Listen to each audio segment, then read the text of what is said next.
This GeekWire podcast is brought to you by BECU. Stay tuned to the break as Brian Westbrook interviews BECU's Stacy Black for today's Money Hack about strategies for financial planning when your income is irregular. For more money hacks, check out geekwire.com/BECU. In computer science and artificial intelligence, we actually have doubled the number of women graduating with computer science degrees since 2017. That was something I, with a whole series of partners, set out to do. So we have made progress. Now I have to say to myself, what's realistic? How much more progress do I expect, right? But I just know when I leave this earth, I want the world to somehow be better for women, for my grandchildren, than it is today.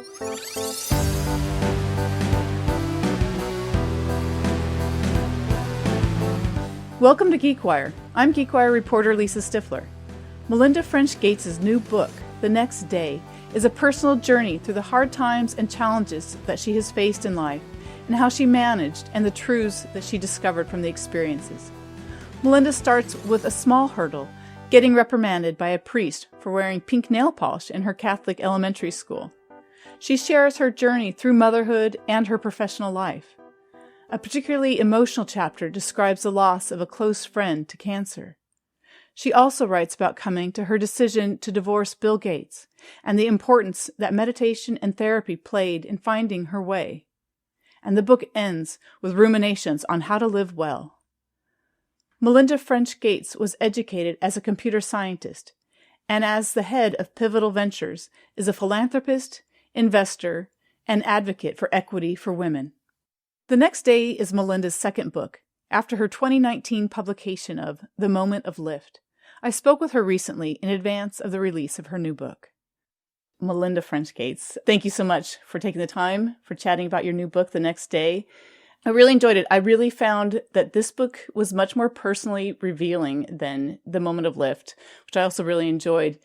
And it's a lot more than you've said, I think, publicly about your life on social media and other interviews. How did you decide to share this much of yourself? Well, thanks for having me, Lisa. You know, I really spent a lot of time reflecting last year in particular. I was asked to do the Stanford commencement address, which was a huge honor. And when I met with the class presidents months before the speech, but I wanted to hear from them, what did they want me to talk about? One of them said, I feel like there's so many other students in our class and us where we're on one track and it feels like we need to just stay on that track and keep going, keep going, keep going.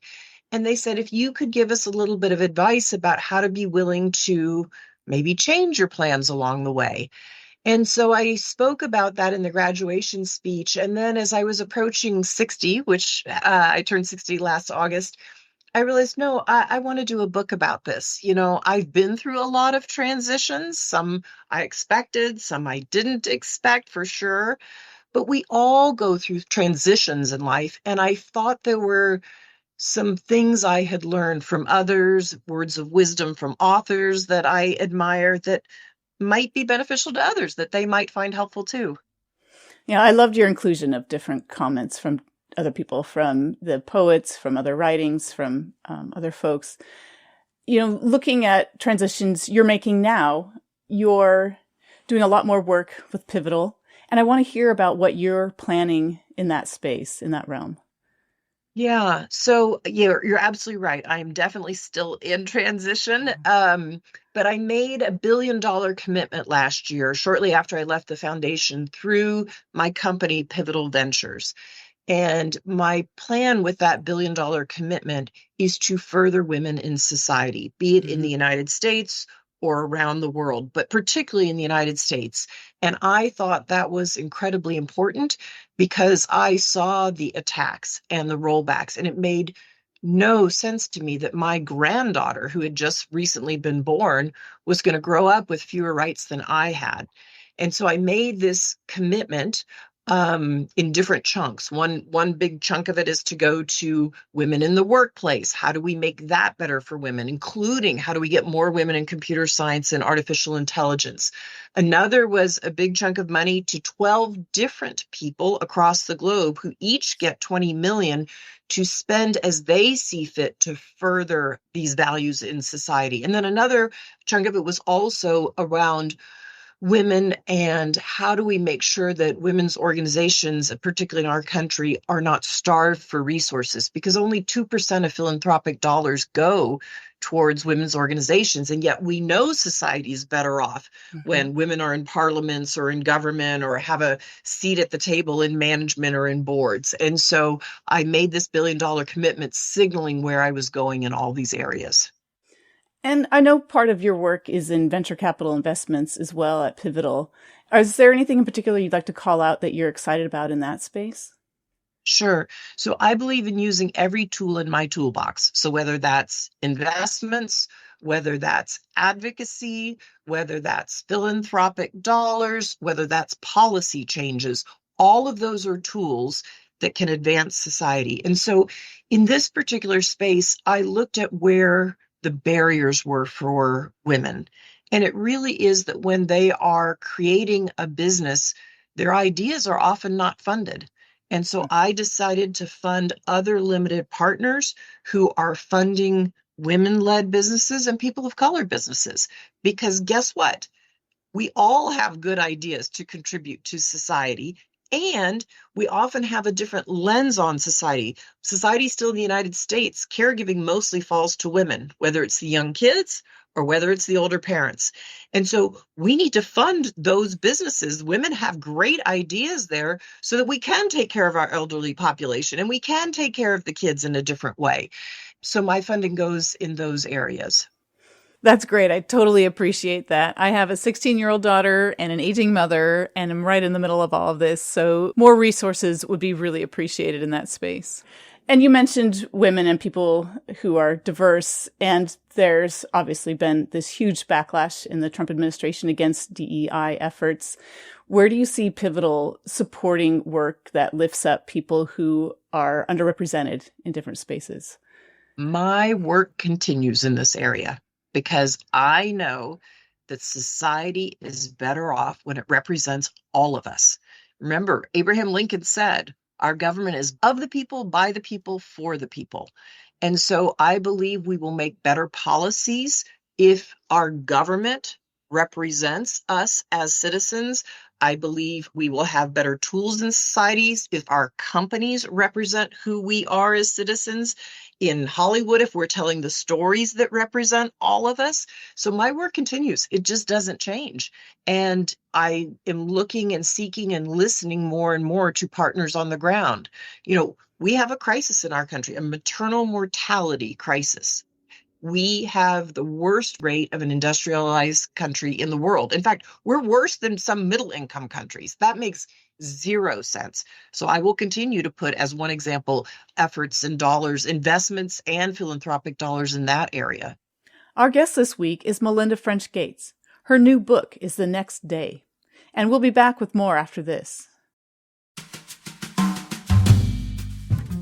I'm Brian Westbrook with GeekWire Studios. Money Hacks presented by BECU. On this episode, we're talking about those with irregular sources of income. Now, what does that mean, Stacey Black? Yeah, it could be if you do freelance work, contract, or seasonal work. It's whenever you don't have income that's a regular, steady amount that you can expect. And that means a lot of challenges, everything from healthcare to how to save. You've got a lot of great tips in this episode of Money Hacks. We'll check it out at geekwire.com/BECU. I'm Brian Westbrook, joined by Stacey Black, lead financial educator for BECU. Check it out.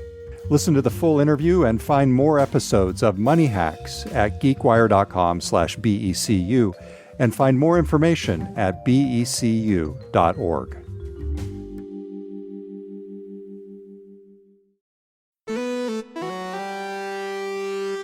And you're someone with a strong tech background, and we're a tech publication. Are you seeing tech solutions that you're excited about that could help in these different spaces? Maybe what role AI plays to address some of these challenges? Definitely. I think we're only beginning to see where AI might help. One of the things I'm quite excited about is with AI, how can it help health? How can it help women's health?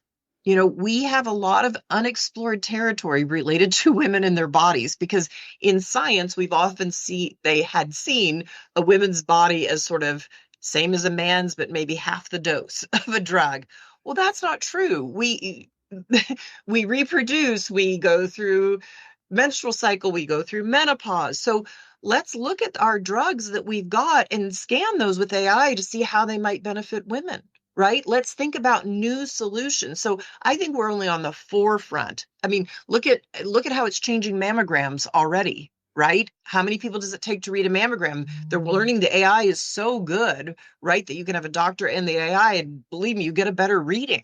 So I think we're only on the forefront of that in women's health. And then in technology in general, I'll just give you one example, but caregiving, really understanding what is out there in caregiving in the marketplace that might benefit you as you take care of an older parent, right? Or a parent who has dementia. How can you file your insurance in a way? What services does insurance have for you that can hook up with your medical plan with your company to really help with these caregiving solutions, whether it's parents or children? I just think there's lots of places we can apply technology that we aren't yet, and we are just in the nascent areas. Even support and helplines. We have a mental health crisis in our country, right? And it's not just the young. It's also the pressures people are feeling in the workplace and balancing life and work. Again, having support groups and professionals online. We don't have enough therapists in this country. We know that, but there are ways to do group sessions online or support somebody who has an eating disorder online. And we've got to make sure those kinds of technologies and those companies come forward for our own well-being. And at Pivotal, you're the boss. You get to run the show. You're not a co-chair with anyone else. How are you using that autonomy to run this program? How does that feel? I feel like I'm walking and talking my values. So, I believe, and I've said this for a long time, that a woman should have her full voice, her full decision-making authority, and her full resources that she can put to use in any way she wants. And so I'm now doing that. I'm speaking my truth in society fully. I'm using every tool in my toolbox, as we talked about, investments, advocacy, philanthropic dollars, in ways that I think will advance society and make it better for all of us as families. And so that feels good. It's refreshing.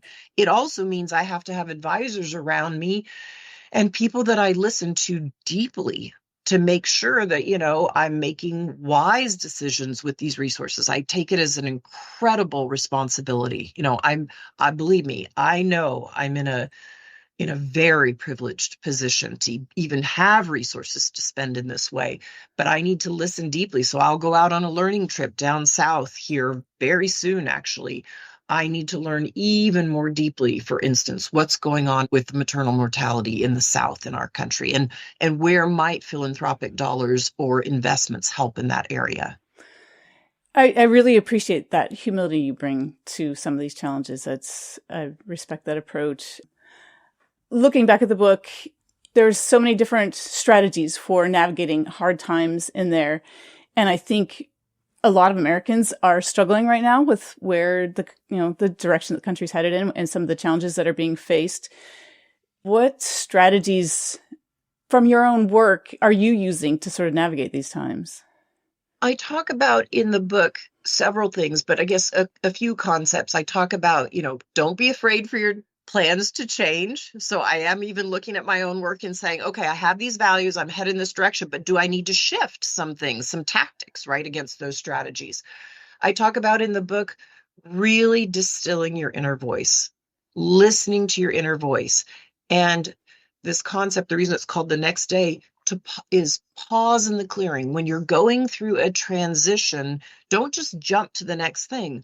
Pause in that in-between space, because there's so much to learn there if you listen to your inner voice and you listen to others around you, and maybe you pull for some timeless wisdom.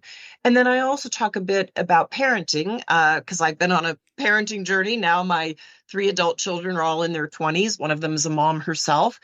But, I talk also about letting go of perfectionism, because I think so many women in society still struggle with perfectionism. And I've gone through that myself. And I think there's a lot to be learned when you can drop some of that perfectionism. Yeah, me and my friends are constantly apologizing to each other for, for one thing or another, because it's like, oh, I haven't quite lived up to what I'd meant to do. Like guys, stop apologizing and just move on. Yeah. My friends and I literally say to each other, don't apologize. Don't ever apologize. And I'll stop a young woman if we're talking, let's say we're doing something like this and something goes wrong and she apologizes. I'm like, you don't need to apologize. It just happened. Yeah. It happens. Yeah. Life happens. Yeah. And men maybe would apologize less. So just go forward. In reading the book, I really felt like it spoke to me and my female friends. And, my colleague Todd Bishop read it also. And he found it super relatable, because when we were kind of talking about it afterwards, I'm like, how did this strike you? So who did you envision when you were writing this? Who was your audience?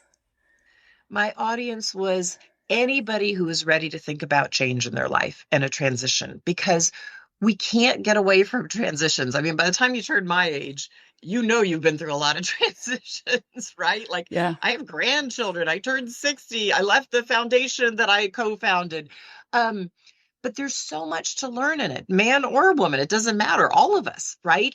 And we need to think of those transitions, I think, in a way that can help us grow and be more resilient. So some of them you embrace and you're really excited about. Like, okay, I'm launching, for me, I was so excited to go off to college, right? But some of them happen to you and you think, oh my God, here I am. Let's say you lose your job. Oh my gosh, here I am having to change careers, and maybe you're in your 40s, right? And you've got kids that are dependent on you. There are ways to embrace the change, to say, okay, I can learn something here and I can go to other places for wisdom, so that you do grow during a transition and you come out the other side more resilient. So I was hoping men and women would relate to the book. I really appreciated how you brought in religion and different religions into the book. Society is very secular in the U.S., and I thought that was pretty artful. What were you thinking as you were, reflecting on your Catholicism, but then also bringing in other perspectives? How did you kind of want to present religion and spirituality as a way to manage transition? Well, I've had to really think about religion over a long period of time, and spirituality, because I grew up Catholic, and I'm really glad I grew up a Catholic. My parents sent me and my 3 siblings to Catholic schools. I went Catholic school K through 12. Many, many, many great lessons, like service, serviam, that is to serve, was the motto of the high school I went to, run by Catholic nuns. And we went out in the community and served.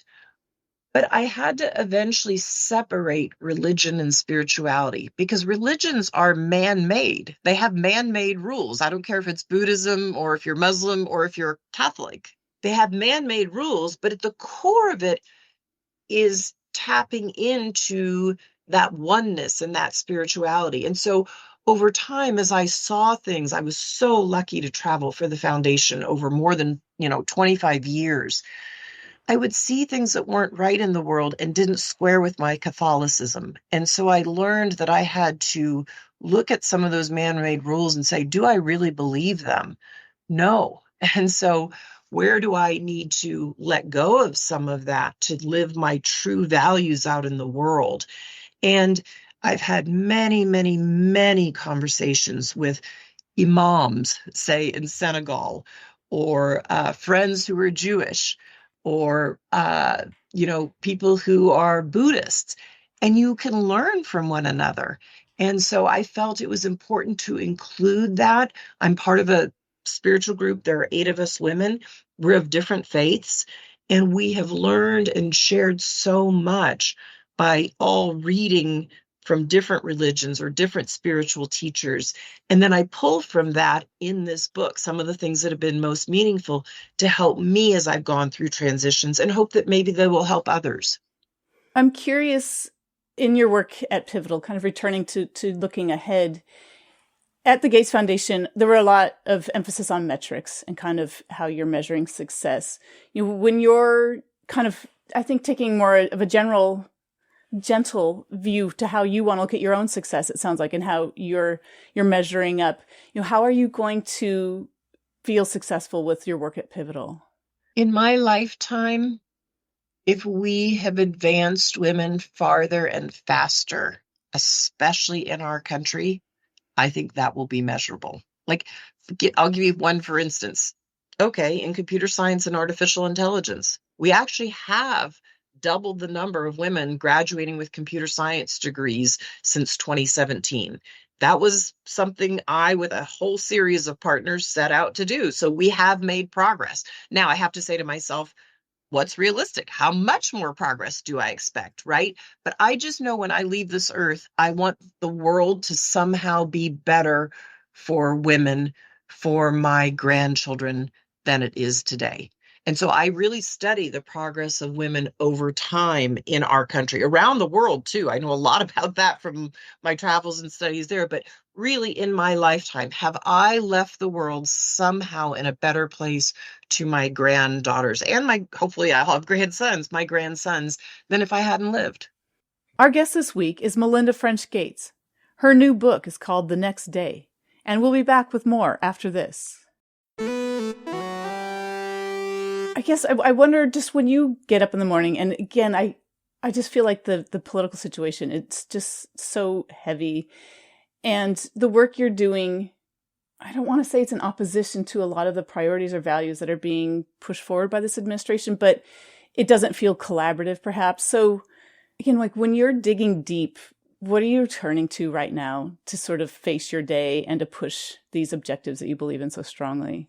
I think it's really important for us to all live our values in society and to use our voice and to speak up, or to write our congressperson, or to put money down, even if it's $100 or $1,000, into the things that we believe we want society to represent.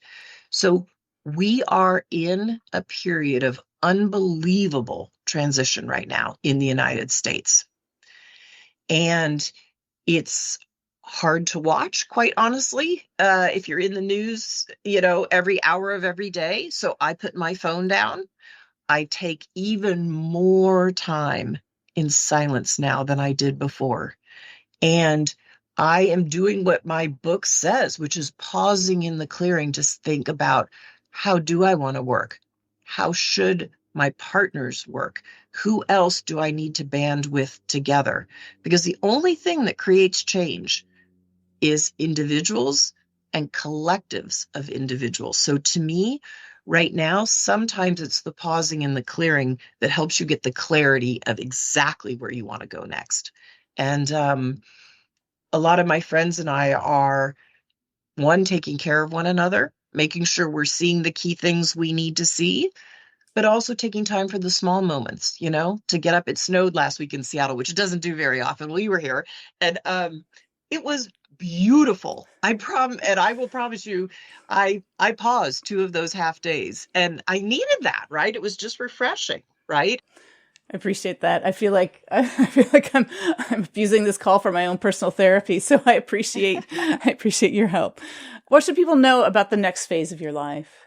I think that they should know this book really is about transitions, ones you expect, ones you didn't expect, and that there's just a lot of wisdom to be garnered from people around you, from authors, but also from listening. And so I'm very revelatory in this book about some of the transitions I've been through. The fact that I went to a therapist with a misconception, which was I went in for a work situation, a toxic employee we were dealing with, thinking, okay, I'll be done in 6 sessions, take care of that, move on to the next thing. No. That's not really what therapy's about, right? Turned out that was a symptom of a larger problem. And so I'm trying to say to people, be as vulnerable as you can. Go inwards, learn, surround yourself with people who will be truth tellers. And in doing so, you will be able to live the way you want to live your values in society, in your family, in your community, and maybe even in the larger world. And I think that's just important for us to all recognize that we have the ability to do that. I imagine that kind of speaks to why you wrote this book. Do you want to elaborate a little bit more on that? Sure. I think so often we think of transitions as scary, right? And they don't have to be. The reason I titled it The Next Day is sometimes you leave something and you think, okay, I've just made the transition.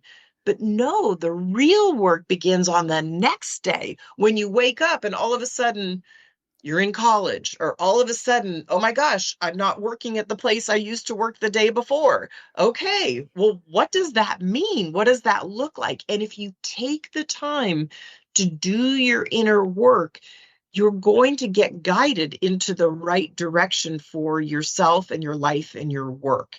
And I think that is really, really important. We get all these messages from society about who we should be, what we should do, how we should parent our kids. And the truth is, you got to silence some of that stuff and just go, who do I want to be in the world? We're each one unique person that comes onto this planet. And we get to, if we're lucky enough, we get to live the life that we want. Do you see your kids working with you, collaborating with you in any of these initiatives, or you with them in what they're doing?